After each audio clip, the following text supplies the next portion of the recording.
हरियाणा में कांग्रेस मंगलवार को मंगल की उम्मीद लगाए हुए है। एग्जिट पोल ने पार्टी की उम्मीदें बढ़ा दी हैं।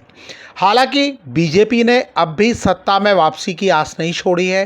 पार्टी के नेता कह रहे हैं कि वो क्षेत्रीय दलों के नेताओं के संपर्क में भी हैं, लेकिन ज़्यादा जोश कांग्रेस के खेमे में दिख रहा है। कांग्रेस को जो सवाल परेशान कर रहा है वो सीएम पद की दावेदारी को लेकर है। पूर्व सीएम भूपेंद्र सिंह हुड्डा और सांसद कुमारी शैलजा एक्टिव हो गए हैं। हुड्डा दिल्ली पहुंच गए हैं, वहीं कुमारी शैलजा भी गुणा गणित में जुटी हैं। टिकट वितरण के समय हुड्डा गुट ने बाजी मारी थी। पार्टी सूत्रों का दावा है कि अधिकतर उम्मीदवार हुड्डा के समर्थक हैं। उम्मीदवारों में कुमारी शैलजा के समर्थकों की संख्या 10 भी नहीं है, लेकिन उनका कहना है कि दावा कोई भी करे, आखिरी फैसला आलाकमान करेगा। जम्मू कश्मीर में मंगलवार को मतगणना होगी। एग्जिट पोल में कांग्रेस और नेशनल कॉन्फ्रेंस गठबंधन को बढ़त दिखाई गई है। कुछ एग्जिट पोल इस गठबंधन के बहुमत हासिल करने का दावा भी कर रहे हैं। इस बीच पीडीपी के भी इस गठबंधन के साथ आने की उम्मीद की जा रही है। हालांकि नेशनल कॉन्फ्रेंस के नेता उमर अब्दुल्ला का कहना है कि नतीजों के पहले ऐसी अटकलें लगाना ठीक नहीं है। बीजेपी ने भी अपनी उम्मीदें बनाए रखी हैं। इस बीच ये भी कहा जा रहा है कि एलजी के पास 5 विधायकों को नॉमिनेट करने का अधिकार है।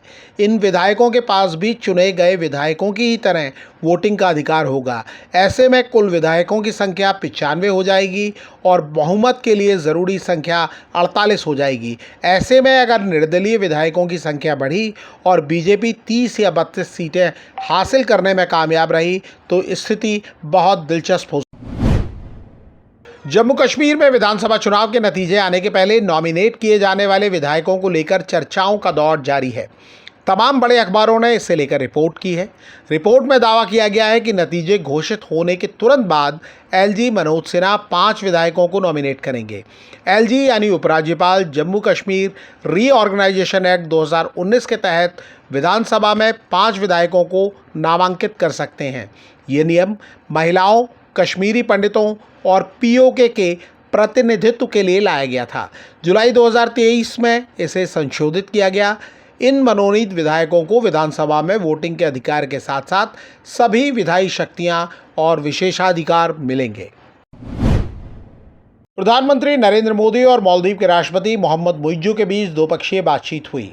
पीएम मोदी ने मालदीव को मित्र देश बताया। पीएम मोदी ने कहा कि भारत ने हमेशा पड़ोसी होने के दायित्व को निभाया है।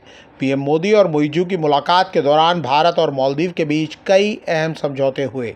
भारत ने कुछ समझौतों पर सहमति जताकर एक तरह से मुइज्जू को तोहफा दिया है। भारत और मालदीव ने रिश्तों को प्रगाढ़ बनाने के मकसद से $40 करोड़ की मुद्रा अदला बदली को लेकर समझौता किया। इससे मालदीव को विदेशी मुद्रा भंडार से जुड़े मुद्दों को निपटाने में मदद मिलेगी। प्रधानमंत्री नरेंद्र मोदी और मुइज्जू ने रुपे कार्ड भी जारी किया। कुछ वक्त पहले मुइज्जू का झुकाव चीन की ओर था, लेकिन देश की आर्थिक स्थिति गड़बड़ हुई तब मुइज्जू के तेवर ढीले हो गए। भारत में वांटेड जाकिर नायक इन दिनों पाकिस्तान में है। जाकिर नायक के मुताबिक वो पाकिस्तान सरकार के न्योते पर वहां पहुंचा है। जाकिर नायक लोगों से मिल भी रहा है, उनके सवालों के जवाब भी दे रहा है। जाकिर नायक एक कार्यक्रम में एक पाकिस्तानी लड़की के सवाल पर बौखला गया। मीडिया रिपोर्टों में दावा किया गया है कि जाकिर नायक ने उस लड़की को डांट दिया।